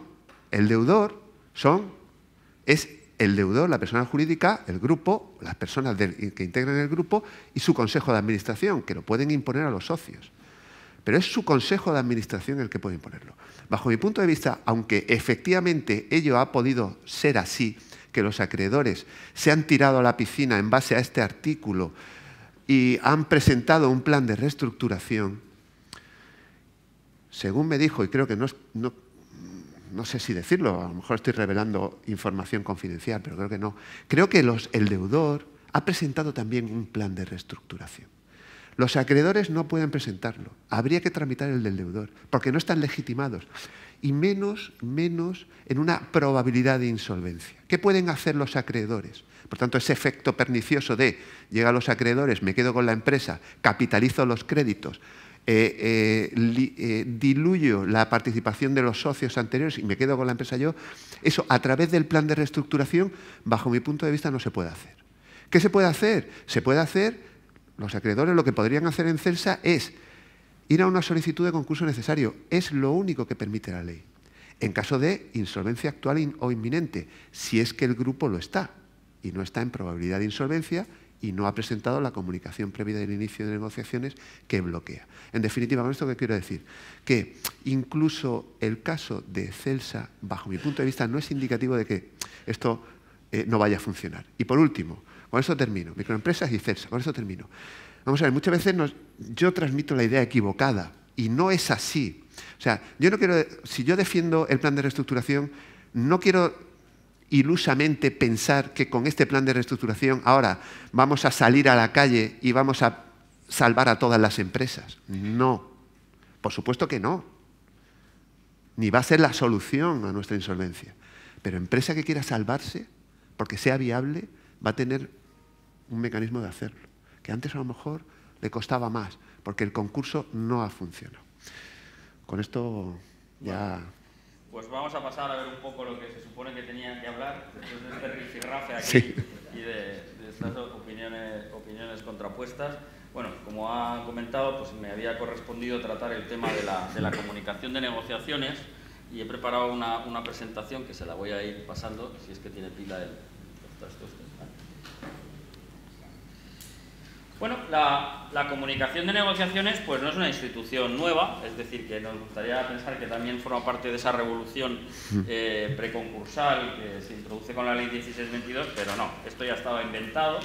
Aparece esa comunicación en el Real Decreto Ley 3/2009, en aquel entonces era el artículo 5.3 de la Ley 22/2003, con motivo de la reforma operada por la Ley 38/2011, pasa a ser un artículo, no un párrafo de un artículo que tiene autonomía propia, que es el artículo 5 bis, y con motivo de la promulgación del texto refundido de la ley concursal, pues como una especie de bomba racimo, ese artículo pues se distribuye en una serie de preceptos que en la legislación derogada pues son los artículos 583 a 595, luego lo que antes se decía en un solo artículo, en el texto refundido pasa a ser 13 artículos y en la reforma otra vez duplica el número de artículos, con lo cual, es decir, la idea que esto nos transmite es que esa comunicación, que al principio es una institución rudimentaria, ¿verdad?, pues poco a poco se va perfeccionando, se va haciendo cada vez más sofisticada y se le va atribuyendo mayor alcance, efectos, especificidades, etc. Bueno, en la visión original del legislador en el año 2009, que introduce la comunicación de negociaciones, en aquel entonces esa comunicación exclusivamente suponía un aplazamiento en el deber de pedir el concurso dentro del plazo de 2 meses desde el momento en el que era conocida la situación de insolvencia y se dispensaba un escudo protector respecto exclusivamente a solicitudes de concurso necesario y siempre que las negociaciones fueran conducentes a aprobar con los acreedores una propuesta de convenio anticipado. Esto en el año 2009. Ahí no se pensaba ni en refinanciaciones ni en nada. Con lo cual se suponía que el output de ese procedimiento era necesariamente que si no había venido la providencia y el deudor que era insolvente y comunicaba que estaba negociando, pues de repente se había vuelto solvente porque había tocado la lotería, pues al cabo de los 3 meses necesariamente eso acababa en un concurso de acreedores, necesariamente se abría digamos la fase común y se tramitaba la propuesta anticipada de convenio. Esto en el año 2009. O sea, una comunicación que solo sirve para negociar una propuesta anticipada de convenio, que solo protege frente a solicitudes de concurso necesarios durante esa negociación y que forzosamente acaba en un concurso en el que se pueda aprobar esa propuesta anticipada de convenio. En el año 2011 se cambia el enfoque y entonces la comunicación de negociaciones pasa a tener un mayor alcance en la medida en que la comunicación también está preordenada no solo a negociar una propuesta anticipada de convenio, sino que también se permite que se negocie un acuerdo de refinanciación. Con lo cual ya se contempla explícitamente el escenario que esas negociaciones puedan contribuir a alcanzar un acuerdo que remueva, prevenga la situación de insolvencia y evite que el deudor caiga en situación de concurso. En los años 2013, 2014, 2015, con las sucesivas reformas, pues se va mejorando, se va perfeccionando esa comunicación de negociaciones y se pasan a introducir efectos de la misma distintos de la mera protección frente a solicitudes de concurso necesario. En esos años ya se contempla que con la comunicación de negociaciones pues se produzca una parcial suspensión de las ejecuciones que se siguen sobre el patrimonio del deudor, ya sea porque las están promoviendo entidades financieras que forman parte del acuerdo que se está negociando, ya sea porque esas ejecuciones recaen sobre bienes necesarios para la continuidad de la actividad empresarial o profesional. Y en ese escenario, cuando el legislador de Bruselas aprueba la directiva de 2019, pues lo que se contempla ahí, que es una protección de las negociaciones conducentes a celebrar un plan de reestructuración, pues eso nosotros ya lo teníamos. O sea que esto puede tener mucha virtualidad en países como por ejemplo Alemania, que históricamente no han tenido preconcursalidad y no la han tenido hasta que se ha incorporado la directiva. No creían en ella. Oiga, ¿son tontos los alemanes? Bueno, no sé, pero no creían y no tenían legislación preconcursal y solamente la tienen desde que han incorporado la directiva, ¿vale? Pero nosotros sí que teníamos la comunicación de negociaciones, es a lo que me vengo a referir. O sea, lo que el legislador europeo quiere implantar para todos los países de la Unión, en unos países ya estaba y en otros no. Nosotros éramos de los que ya teníamos comunicación de negociaciones, con lo cual la comunicación de negociaciones que dimana de la reforma, pues básicamente descansa sobre los instrumentos que ya teníamos, que son objeto de ciertos cambios, ¿vale? Con lo cual, es decir, no hay un cambio sustancial, una revolución de paradigma en la comunicación de negociaciones, sino que la comunicación de negociaciones viene a ser lo que ya teníamos hasta ahora, que deriva del antiguo artículo 5.3, luego artículo 5 bis y luego del título primero del libro segundo del texto refundido horario concursal, solo que con leves cambios. Lo que sí es una constante de la comunicación ya desde el año 2011, todas las reformas que ha habido y que la han ido retocando, es que se quiere que el juez no tenga nada que ver con esa comunicación. No se quiere que el juez pueda meter cuchara en las comunicaciones de negociaciones. Y esto, pues los que ya peinamos canas en el mundo concursal, pues como aquí se está mucho de explicar las historias y las historietas, pues esto también tiene su historia, aunque no se remonta al tiempo de los franceses. Esto básicamente es algo que sucede en el año 2009.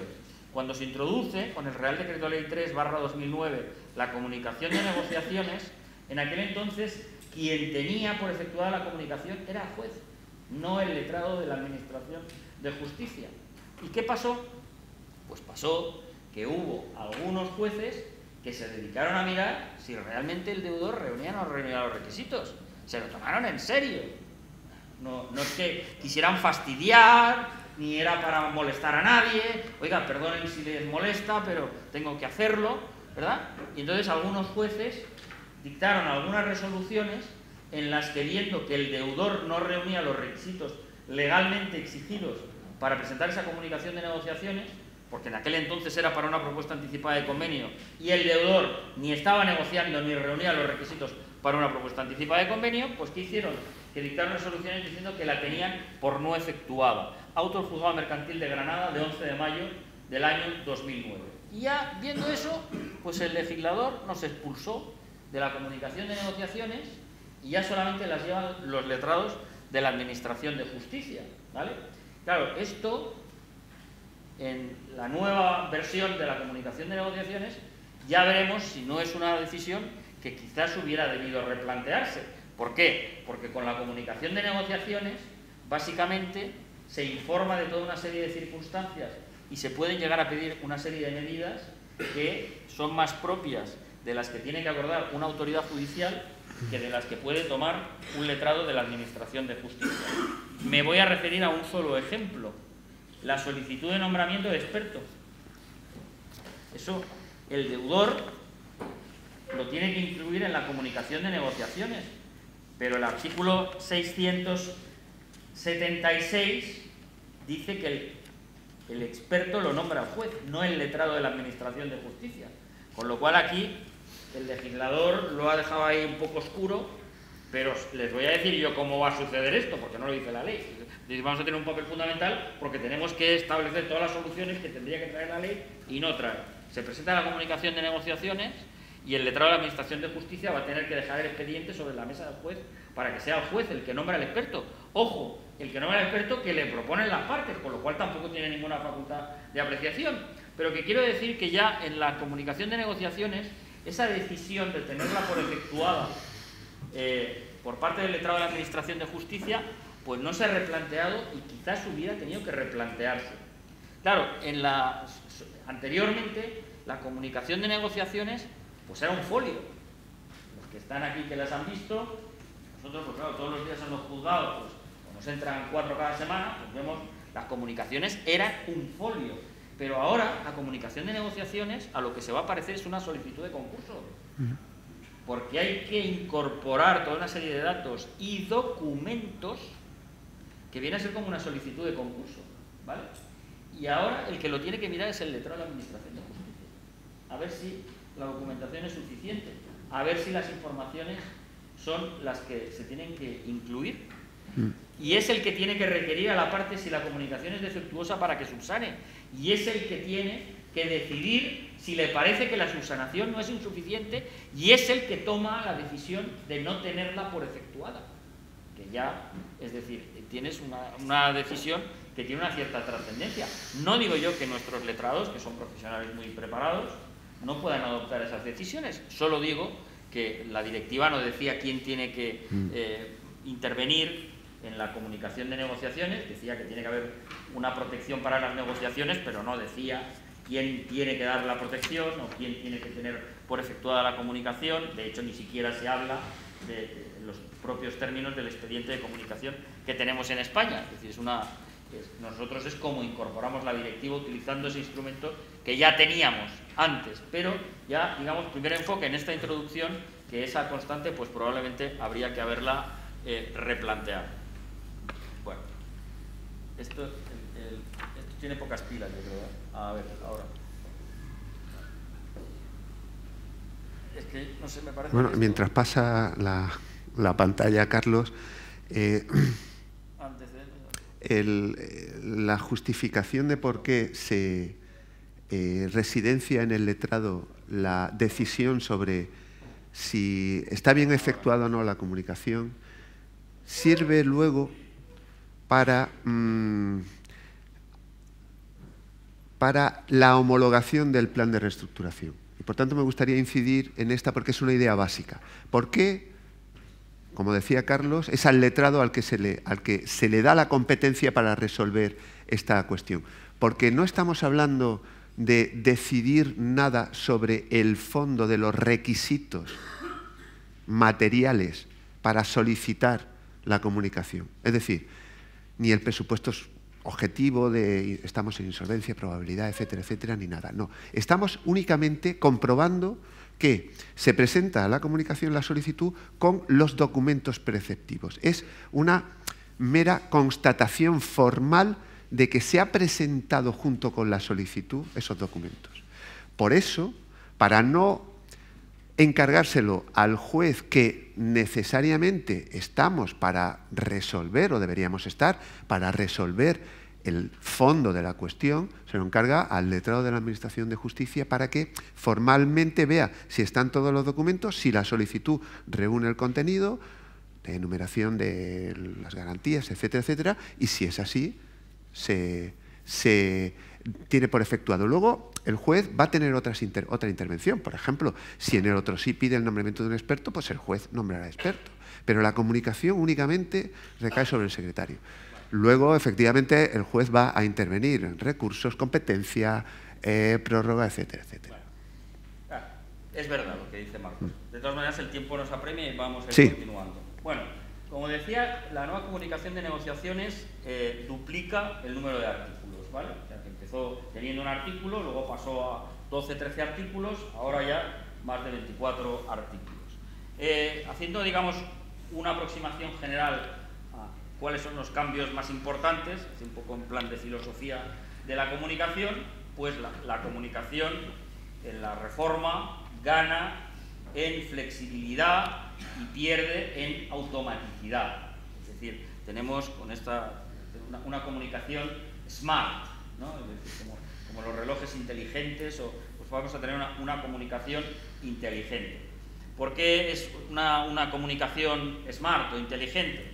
Pues porque es configurable y en ella se permite, pues, ampliar temporalmente los efectos de la comunicación, se permite ampliar el alcance de las ejecuciones que pueden ser paralizadas como efecto de la misma, se prevé la posibilidad de que la comunicación tenga efectos sobre los contratos que son necesarios para la continuidad de la actividad empresarial o profesional, y en la dirección opuesta, en esa línea de mayor flexibilidad y no tanta automaticidad, pues se permite que algunos acreedores puedan pedir que se alce la prórroga de la comunicación o que ellos, por su situación económica, puedan quedar excluidos de sus efectos. Con lo cual, es decir, teníamos una comunicación relativamente simple, de 2 más 2, 4, se presenta un papel y el juez tiene por hecha la comunicación, y ahora pues es una comunicación más sofisticada. Es verdad que esa comunicación también experimenta mejoras desde el punto de vista procesal y desde el punto de vista formal. Es decir, ya no es ese papel de una sola línea, sino que hay toda una serie de documentos que hay que aportar e informaciones que hay que proporcionar, pero sobre todo hay algunos aspectos de índole procesal que estaban deficientemente regulados en la legislación preexistente y que ahora pues, experimentan una importante mejora. Por ejemplo, el control de la competencia. Hay control de oficio y control a instancia de parte a través de declinatoria, o por ejemplo hay una previsión expresa de presentación de comunicaciones, de negociaciones conjuntas, que esto en grandes insolvencias que se han producido en la última década en España, que vinieron precedidas de comunicaciones, me vienen a la cabeza los casos, por ejemplo, de Maemoda o de Orizonia, etcétera, etcétera, pues ahí había decenas de sociedades que presentaban comunicación y para cada una de ellas pues se tenía por efectuada una comunicación y los plazos de las negociaciones pues no coincidían. Y entonces, es decir, pues era un auténtico lío porque, es decir, si se estaba negociando un único acuerdo de refinanciación para 50 sociedades, pues teóricamente la ley expresamente no contemplaba presentar una única comunicación para todas ellas, ¿vale? Que muchos juzgados, pues también actuando de manera positiva, proactiva, lo permitimos, ¿vale? Lo permitimos, pero hubo otros juzgados que no. Y había juzgados que presentaban una comunicación de distintas sociedades, oiga, desacumule usted. Y eso ahora, pues ya no se va a dar. Por último, en este enfoque general, decir que no hay una única comunicación de negociaciones, sino que ahora tenemos 3. La comunicación de negociaciones en general, del libro segundo, que para entendernos es la comunicación de negociaciones de las grandes empresas. Luego tenemos la comunicación de las pymes, que son las empresas con volumen de negocio hasta 10 millones y con una cifra de trabajadores inferior a 50. Y luego tenemos la comunicación de las micropymes del artículo 690. Con lo cual, es decir, toda esa parafernalia de más de 20 normas, 20 artículos de la comunicación, ¿verdad? En el libro segundo, en realidad es una comunicación para un número de empresas relativamente reducido. Es decir, si ya las que no son micropymes solo son el 6%, pues dentro de ese 6% todavía hay que cortar más, porque, digamos, es decir, las pymes, las que tienen volumen de negocio hasta 10 millones, no se rigen estrictamente por la comunicación del libro segundo en esos artículos que acabo de mencionar, sino que hay unas especificidades en el título quinto de ese libro segundo. Bueno, pasando ya... Bueno, nada, esto no... Quiero pasar, pero no me deja. No. ¿Usted no la puede pasar desde allí?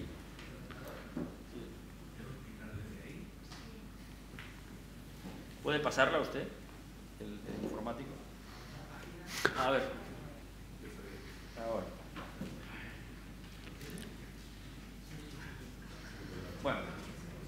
¿Quién puede presentar la comunicación y en qué circunstancias se puede presentar? Bueno, la comunicación del libro segundo la pueden presentar las personas naturales o jurídicas, aunque necesariamente tienen que desempeñar una actividad empresarial o profesional para presentarlo. Y esta ya es una diferencia con respecto a la situación preexistente, porque en la situación preexistente, es decir, cualquier persona desempeñase o no una actividad, se acudía a un procedimiento de acuerdo extrajudicial de pagos, a partir de ahí se emitía una comunicación de negociaciones que era universal, era para todo el mundo. Ahora las comunicaciones del libro segundo exclusivamente están para empresarios o empresas. En el caso de las personas jurídicas se introduce la novedad, que no estaba especificado anteriormente, de que la comunicación la tiene que presentar o la tiene que decidir el órgano de administración. Y una cuestión importante es que la comunicación de negociaciones solo la puede presentar el deudor. Es decir, luego más adelante, es cierto, y lo ha explicado muy bien Marcos, que los acreedores pueden presentar una solicitud de homologación de un plan de reestructuración. Incluso, en ciertos casos, esto es una cuestión dudosa, pero que pudiera no tener el beneplácito del propio deudor. Porque, digamos, hay un artículo donde se dice que los planes de reestructuración tienen que contar con el consentimiento del deudor cuando sea persona física, pero al decir eso parece que, y cuando es persona jurídica no, porque si no, no diría esto. Diría, tienen que contar siempre con el consentimiento del deudor. Y no lo dice. Dice, tienen que contar con el consentimiento del deudor cuando sea persona física. O a sensu contrario, cuando es persona jurídica, parece desprenderse que no. Pero eso es, digamos, la típica tacita que nos ha dejado el legislador para que seamos los jueces, ¿no? Es decir, ahora dirán, cuando sean los jueces los que decidan, pues dirán, ven, es lo que han decidido los jueces, ¿no? Esto lo tenía que decir claramente el legislador. En cualquier caso, quisiera destacar que el procedimiento negociador, es decir, la aprobación de planes de reestructuración es un procedimiento, es un procedimiento. Y ese procedimiento principia por la comunicación de negociaciones. Es verdad que se puede llegar a presentar una solicitud de homologación sin haber presentado previamente una comunicación de negociaciones, pero el supuesto normal será que se empiece por la comunicación de negociaciones y se termine por la presentación del plan. Y la presentación de la comunicación, eso solo lo puede hacer el deudor, no lo pueden hacer los acreedores. Por tanto, yo tengo mis dudas, aunque según mis informaciones, por ejemplo, en el caso Celsa, ya según me enteré ayer, ya está nombrado experto en materia de reestructuración en instancia de los acreedores, y no sé exactamente si, por ejemplo, ha comparecido, lo utilizo simplemente para ilustrar la explicación, no porque quiera yo aquí sentar cátedra sobre el caso Celsa, ni decirle a José María Fernández Hijo, que es un juez mucho mejor y mucho más antiguo que yo, cómo tiene que hacerlo. Bueno, es decir, en cualquier caso, lo que quería trasladar es que no pueden principiar ese proceso los acreedores. Con lo cual, si dicen, los acreedores pueden pedir nombramiento de experto en materia de reestructuración. Sí, pero cuando hay una negociación. Y la negociación solo, el que dice que se ha empezado la negociación es el deudor, que es el que presenta la comunicación. Claro, si no, ¿qué pasaría? Yo tengo el 50% de los créditos de los que es deudor intra y podría ir al juzgado. No, quiero que me nombren un experto en materia de reestructuración. Oiga, pero haya abierto un procedimiento negociador. ¿Ha venido el deudor a comunicar las negociaciones? No, pues no le puedo a usted comunicar nada, no le puede a usted nombrar nada. Cuando haya el procedimiento de comunicación ya se nombrará el experto en materia de reestructuración. Bueno, el presupuesto en el que se puede presentar la comunicación de negociaciones. Uno puede presentar comunicación de negociaciones cuando está en situación de insolvencia inminente, que es que va a dejar de pagar en los próximos 3 meses.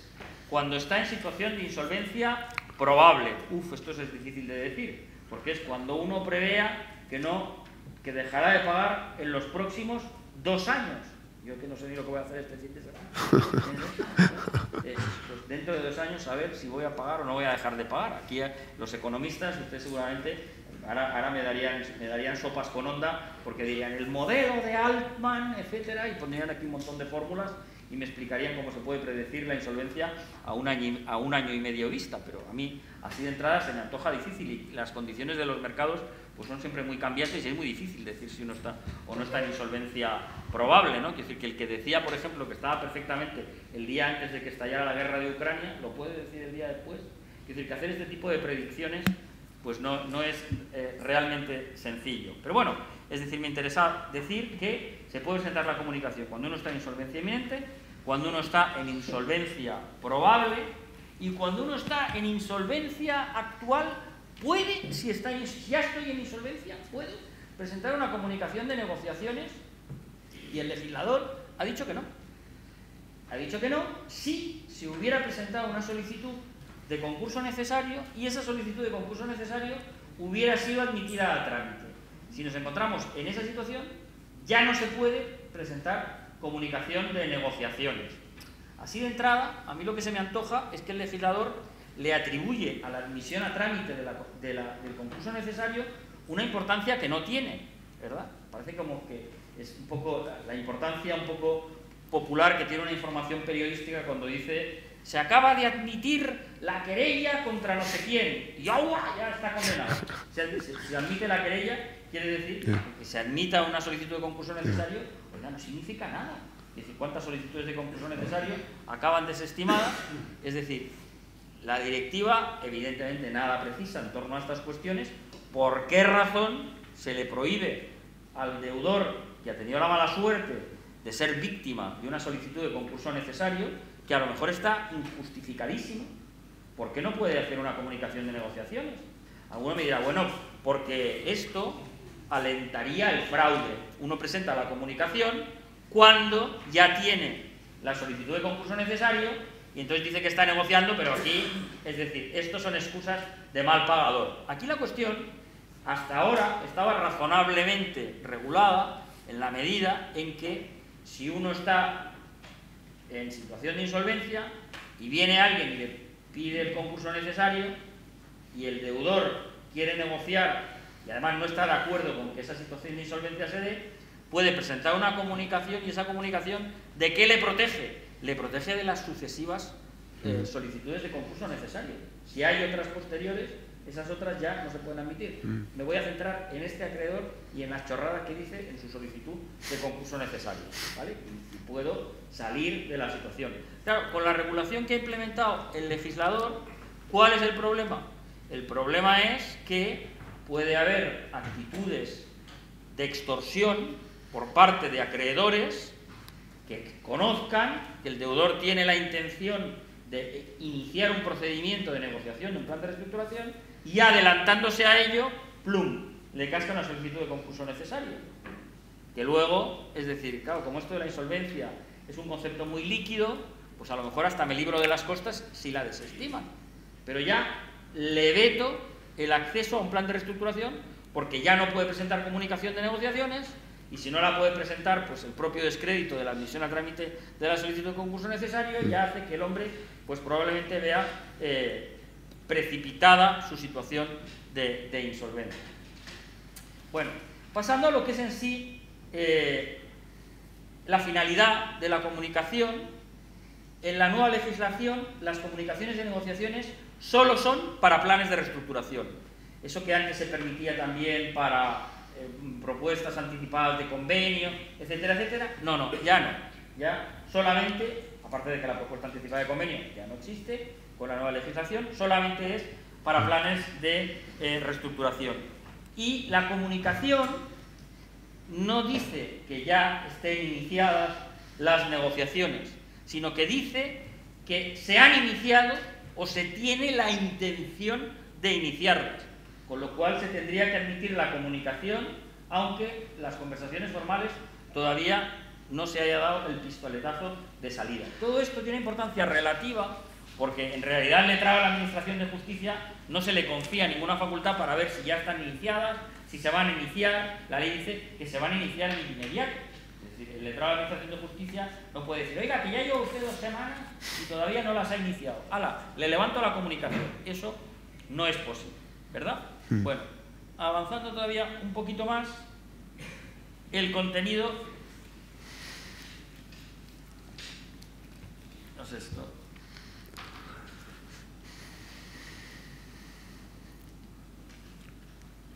Mire, voy a pasar de esto porque es que no... Contenido de la comunicación. Les decía anteriormente... Quedan 5 minutillos o así, sí, por si ellos les tienen decía anteriormente preguntas. que el contenido de la comunicación pues va a venir a ser casi como una solicitud de concurso. Es decir, tiene que venir acompañada de una serie de informaciones, de una serie de documentos, ¿verdad?, que yo creo que hacen aconsejable que el deudor ya en esa fase esté muy bien asesorado. ¿Por qué? Porque tiene que explicar las razones que justifican la comunicación, el estado en que se encuentra, el fundamento de la competencia del juzgado, tiene que acompañar una relación de acreedores, tiene que informar de cualquier circunstancia existente que pueda afectar al buen fin de las negociaciones. Cualquier circunstancia, ¿esto quién lo puede fiscalizar si no es un profesional experimentado como ustedes? Entonces, esa comunicación de negociaciones, pues como digo, es una comunicación que a lo que pasa a asemejarse bastante es a una solicitud de concurso, ¿verdad?, con una información mucho más exhaustiva que la que hasta ahora tenía ese folio en el que se plasmaba la comunicación de negociaciones, ¿verdad?, y que en lo que concierne, porque ya vamos acabando y no tenemos más tiempo para analizarlo, a su duración y sus efectos, es una comunicación que puede prorrogarse por un plazo de otros 3 meses con el informe favorable del experto en materia de reestructuración, ya sea solicitud del deudor o de los acreedores, puede ampliarse hasta 3 meses más, puede ampliarse la ejecución, la paralización de las ejecuciones, no solo a las que tienen por objeto bienes necesarios, sino a todas las ejecuciones. Se puede, digamos, extender el efecto de la comunicación a una paralización generalizada de las ejecuciones que recaen sobre el patrimonio del deudor, no solo las que recaen sobre bienes necesarios. Y, como decía, pues también cabe la posibilidad de que algunos acreedores pues pidan que se alce la prórroga de la comunicación cuando la misma no responda a su finalidad o no exista una perspectiva de buen fin de las negociaciones, de la misma manera que algunos acreedores también pueden pedir quedar excluidos de esa comunicación cuando la misma, por su situación financiera, pudiera hacerles caer también en una situación de insolvencia. Bueno, hay muchísimas otras cosas que convendría explicar de esos artículos. No tenemos tiempo porque ya viene la próxima mesa. A veces es conveniente reflexionar más sobre lo que es en sí la filosofía de los temas que sobre el propio artículo en concreto, pero bueno, espero que con lo que les he explicado más o menos pues puedan un poco formarse una idea aproximada de cuál es la dirección de esa nueva comunicación de negociaciones y vean un poco pues que su papel como profesionales en ese trámite yo creo que tiene que verse forzosamente potenciado. No, aquí lo dejo, Marco.